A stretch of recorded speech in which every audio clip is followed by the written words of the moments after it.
So thanks, Chris, for joining us today. Pleasure. So we're catching up on how 2025 has ended and how 2025 has gone and what's looking ahead for 2026. Now, obviously, we work very closely with Thomas Legal Solicitors and you help so many of our clients. So thank you very much to you and your team for absolute pleasure. All your hard work. Just tell us, from your side, from the legal side, how have you seen 2025 kind of go and what are you thinking about for next year? It's been a real challenge for a number of reasons, but we entered into the year with quite a strong market. And whilst that sounds fantastic and we all like to be busy, it's come at a time where the legal process has become more difficult. So there are things like the Building Safety Act, which has meant that great, we've got more regulation around making buildings safer for people that are buying them and people that are in them currently. But the issue that we have is that the time it takes from memorandum of sale, when a deal is agreed, right the way through to exchange of contracts and completion is now getting longer. So what we're finding is that there aren't enough lawyers, conveyancers in the system to cope with a longer, more drawn-out process. So the number of people transacting this year is getting back to normal numbers, which is about 1.25 million purchases. Great.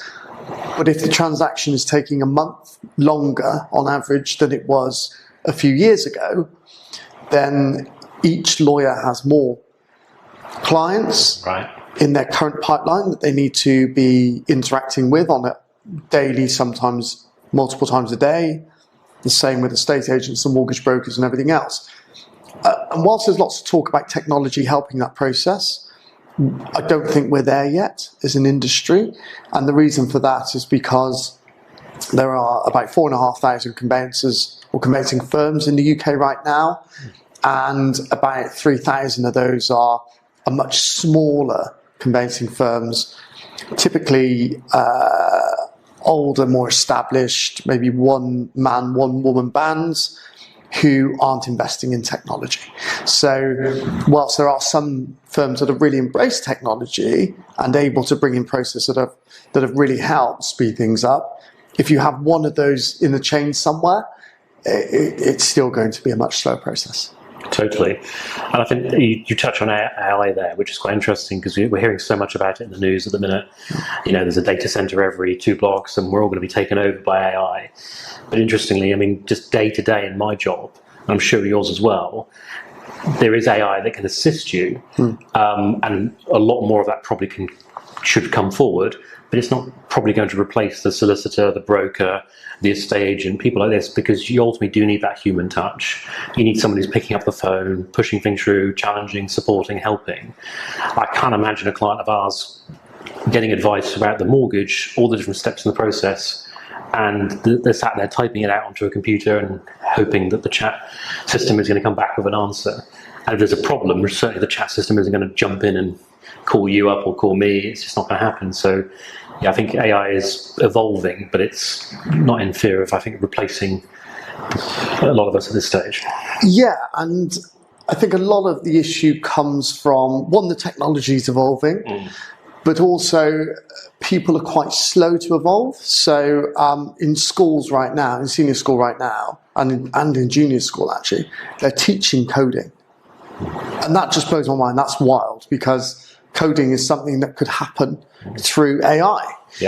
What they should be teaching is how to prompt an LLM, a large language model.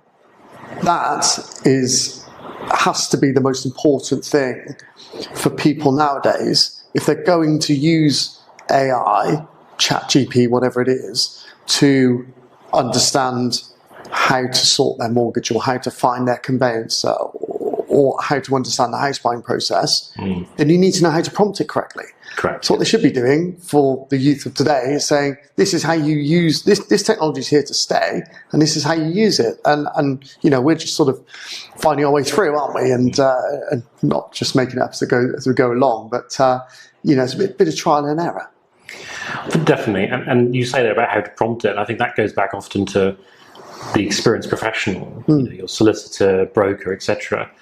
In many ways, they know the journey that you're going to go on. So in many ways, they can foresee the questions you're going to ask and almost prompt you. Yes. Whereas if you're sat behind a computer talking to AI, you're going to think, I need to go down this road. Precisely. And Precisely. it will let you go down that road, but it's the complete opposite direction. And no, hang on a sec, this is the route you need to take. It is, yeah. The computer doesn't know that this is really where you really want to be, because we're slightly reading your mind because there's experience there. And as an example, you might be looking to buy property and think, right, okay, I need a lawyer. Which one shall I use? And you ask ChatGPT and you ask it the slightly wrong question and they generate an answer that may not be the best route for you. Whereas if they're coming to you for mortgage advice and you say, these are the lawyers for you, I've used them 10 times in the past and my clients have used them 100 times in the past and they've never let me down, then that is the best and strongest recommendation. And that yet cannot be replicated, because the only information ChatGPT is spitting out to you is the information fed to it by the websites. And quite frankly, anyone could dress something up with smoke and mirrors, can't they, to make it look really good on the outside. And I think there's also that human element of, I guess, empathy with the situation. Because of the AI ultimately will get to a point where it will just go, well, yeah, sorry, don't have an answer for you. Whereas, the human, you'd be thinking, okay, you're struggling with a certain legal challenge. We're here to help you. This is what we're doing about it. So that kind of, we actually do care as professionals. That's why our clients come back to us and we take on clients. So that human empathy, that human touch, I think isn't going to go anywhere. Yeah, and we had an example earlier where you were telling me that we got right away near to exchange and the circumstances for a client changed ever so slightly, and you're able to put a call to the bank and ask the bank to take a view. That view was favourable and we were able to continue. You can't do that with a bot. No. And in context, the situation, a lender decided to adjust a mortgage offer post-offer because of a change in client's circumstance. The computers then, because of that change in circumstance, output a decision, and very much that is the decision. We're not changing it. That's what the computer says. But actually, a human touch, speak to an underwriter, which is why obviously you want to use a broker, because we can speak to the underwriter. You're not just dealing with someone in a centre who's not involved. And look, common sense here, this isn't really a change in circumstance. There's a slight adjustment. We shouldn't throw the whole case out. And, the underwriter actually cares. We can see that. We agree with you. And, AI would have declined that. Yes. And the client, 2 days from exchange, would have been in a tricky situation. Yeah, exactly right. Exactly right. Yeah. So how do you see things then in terms of, we've just gone through the budget. Which was fun. And a lot of the speculation prior to the budget, I think, did probably more damage than the budget itself. And I think that's an interesting point when we look back at previous years. If it wasn't energy bills, interest rates, lots of different things, the media has a place and does a good job in many cases, but also has a slight tendency, well, we've got to just keep getting people's attention. We've got to keep regurgitating news and also putting, well, what if this now happens and this could happen? And before you know it, actually, you're not watching the news for information or trying to base that for your decision to buy a property or proceed, etc. You're actually just watching something which is just scaring you and making you more and more anxious. And actually, it's not accurate information. It's almost speculation. Yeah. And we've seen that a lot at the end of last year with clients postponing until the budget. Which in many cases, some clients then missed out on properties they could have gone for, because other clients have gone, well, the taxes will be what they'll be. Probably won't do anything horrendous. And even if I secure a property today, I'm not going to exchange for 3 months, so I'll have plenty of time to make a call on it. How did you see the end of the year with the budget, how that influenced things, and I guess your thoughts on that? It was, without, and I've been doing this a long time, without doubt the worst budget I've ever been through and lived through for leaked information in advance, negative press, putting literally people leaked off. in advance, if you look at the OBR. Yeah, absolutely. And it was tremendously damaging. So we saw roughly around a 30% reduction in new inquiries in November as a result of people thinking, right, okay, I'll wait and see what happens. That drop actually came much earlier. It was probably midway into October. So in prior years, those have been quite strong months for new inquiries. But very quiet. And what also frustrated me tremendously was the fact that the budget was delayed by a month. So traditionally at the end of October, it was the end of November. And December in our world is always very quiet for new inquiries anyway, as clients concentrate on family and Christmas. And we've only got 3-ish working weeks because lots of lawyers and property professionals close in between Christmas and New Year.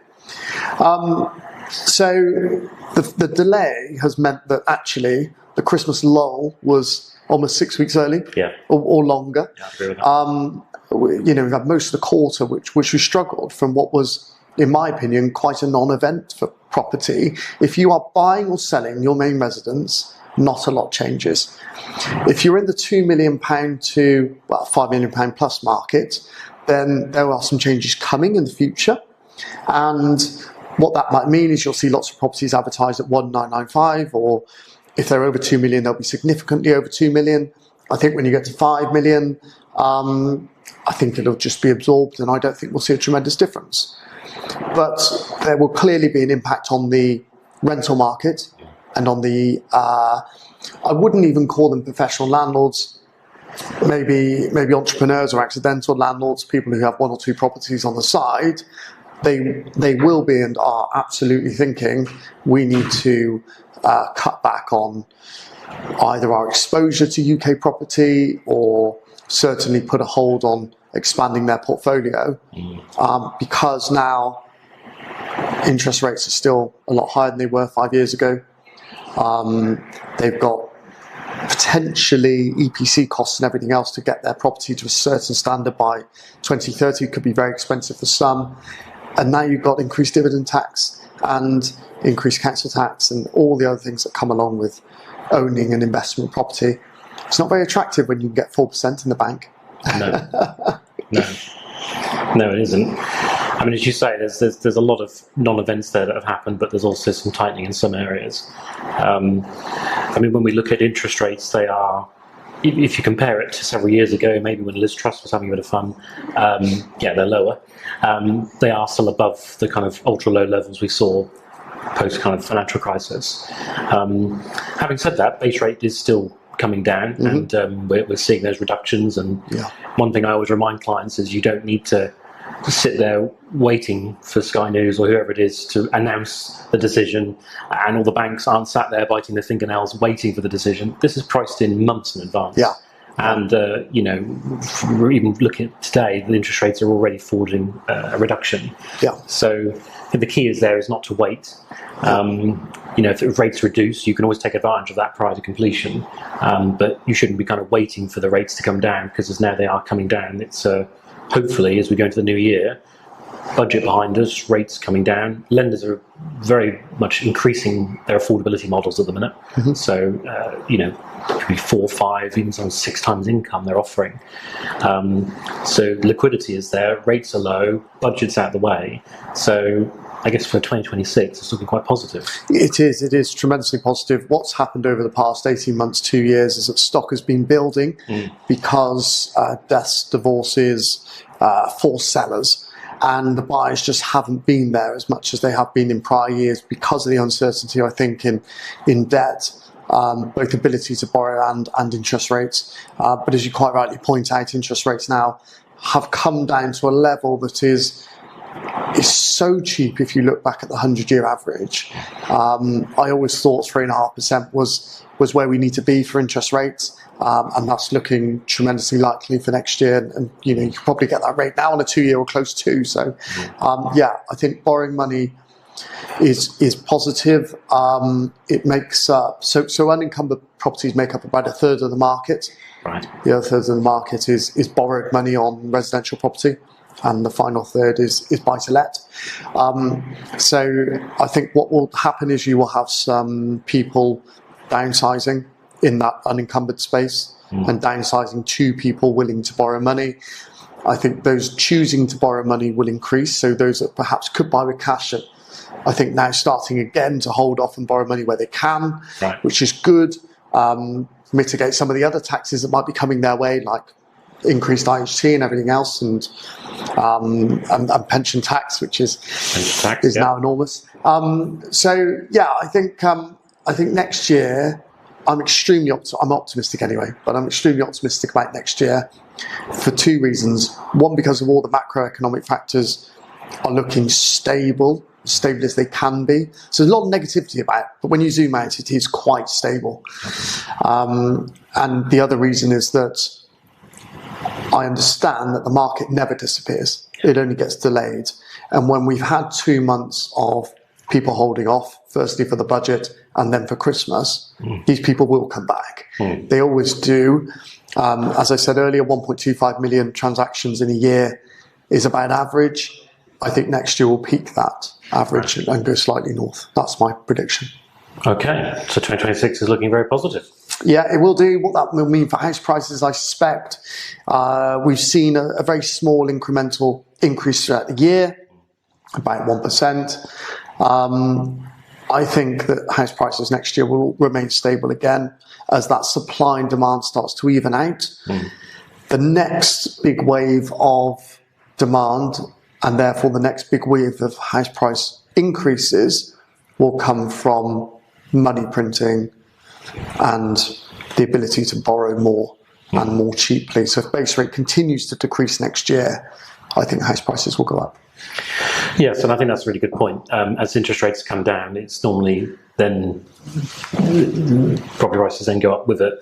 I think that's something to bear in mind where sometimes clients say to me, oh, you know, when will rates be 1% again? Or, well, careful what you wish for. You don't necessarily want them to be 1% because, sure, if you buy and then you never move, that probably is a good thing, but you will probably move, sell and do things over the years. And obviously if rates are ultra low, it pushes up prices. So you may get more for your place, but the next place you're buying, which is normally more expensive, is going to be priced in terms of that. So yeah, interest rates are coming down, which is good.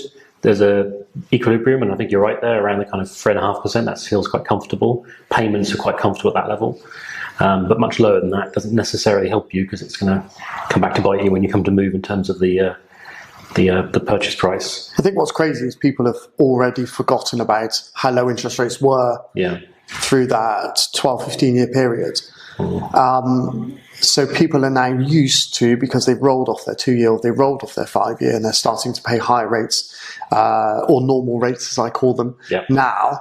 When they go from what was probably 5 or 6% to 3.5%, so when we have that next wave of roll-offs, what we will find is people will view that reduction in mortgage cost as free money and then use it to allocate to something else. And that could be a second home. And that then stimulates the market again, because that feeling of euphoria is that downward trajectory in mortgage payments to free up cash flow. Because what's probably happened in the 5 years prior to that is, oh, my mortgage is going up. How do I create more money to be able to sustain my standard of living? And that's through, I don't know, promotions and different jobs or side hustles or whatever it is. And that sustains and becomes more fruitful. Then when mortgage payments go down, they're in a much better position with free income, and that can be used for all sorts of things to stimulate the economy. For sure. I guess just one last thing to get your thoughts on. Often when I'm talking to a client about their purchase, there's a bit of context on what your monthly payment will be today, where interest rates may or may not go, and who knows, so that's the answer. But over time, typically your income should go up, and over time, typically property goes up. May go down as well as up, all the caveats, but long term typically goes up. If you're looking at a client today who was maybe purchasing a property and going, well, I can afford a £400,000 property, but actually I could easily, comfortably afford a £600,000 property, in that scenario, would you say to them it would be a good idea to actually make the most of your budget today in terms of the property they buy? So maybe going for the £600,000 property, if that future-proofs them in terms of being closer to the schools they want, the bedrooms they need, all that stuff, as opposed to maybe buying cheaper and then almost pricing in that within 5 years they're going to be back at the table, moving again, paying stamp duty, estate agency fees, solicitors fees, broker fees, all that stuff. Do you think there's sometimes an argument if it's comfortable and you can afford it, utilising your budget today as opposed to... That's a very deep question, isn't it? There's two lines of thought here. Any internet YouTube guru will say to you, keep your expenditure low, live in squalor, save all your excess income, it'll allow you to become financially free. It's worked for some people, and I get it. But my personal view is life is way too short to be spending 20 years not progressing and scrimping and saving to be mortgage free and have this excess income to do something else, that isn't really me at all. My view is life is all about happiness, and I've always been one to stretch myself to the absolute limit to live in a place that's going to benefit my children and make me happier because I'm surrounded with a nicer community of neighbours, or be close to, walks to the countryside, or whatever it might be. So, and I'm doing that safe in the knowledge that if you zoom out and look at any 10-year period, asset values are going up. And the reason they're going up is because the inflation of the monetary supply, which makes assets more valuable in comparison to our pound, which is being devalued. So I feel stretched by buying the £600,000 house instead of the £400,000 house if it was me personally. But over the longer term, knowing that £600,000 house is more likely to get to £1 million more quickly than the £400,000 house, but also in that, so people move on average once every 8 years. So in that 8-year tenure, you're in that £600,000 house. You might feel you've got a room to have another child, or you might feel like you don't have to move because your primary school and your senior school is quite close together, or whatever it might be, Yeah. So I would always make a decision on happiness first. Yeah. Finances second. But with the only caveat, don't stretch yourself too much, because I've lived through 2008 and I've sadly seen lots and lots of people who were overstretched, and that was silly. That was 100% mortgages, 125% mortgages, self-cert, where they couldn't actually afford it when interest rates went up. So as long as you do all the proper checks, if you're going to stretch yourself a little bit more than perhaps you would do normally, I'd be all for that. Yeah, I think I'd agree with you on that. And I think that's something for, especially I think first-time buyers sometimes to be mindful of, because there's always a mindset of going from renting to buying, and there's sometimes a fixation on the rent payment. And obviously when you're renting, the rent payment is very significant because it's always going up, and you can argue after a month you've got to pay it again, and 20 years later what would you have to show for it? But with your mortgage payment, it's different because you're actually owning the property. Yeah. You are slowly paying off the capital. You've got security, and you've got a lot more things going for you potentially than when you're renting. Yeah. But the thing, obviously, that first-time buyers sometimes I find forget is you're paying a little bit of stamp duty now, solicitor's cost, broker fees, lender fees. Remember, when you come to sell, you'll be paying estate agency fees to sell. You'll have two sets of solicitors for the sale and the purchase. The stamp duty will normally be higher, and all the prices are higher, so therefore all the fees will be higher. So if you can push that horizon of when you move from 5-6 years to maybe 8-9 years, if you can cut down the frequency of moving, it's probably going to work out better for you. Yeah, totally agree. But I agree with your point. Life is about happiness. Yes. And on that note, thank you very much, Chris. Pleasure. Thanks for having me. Thank you.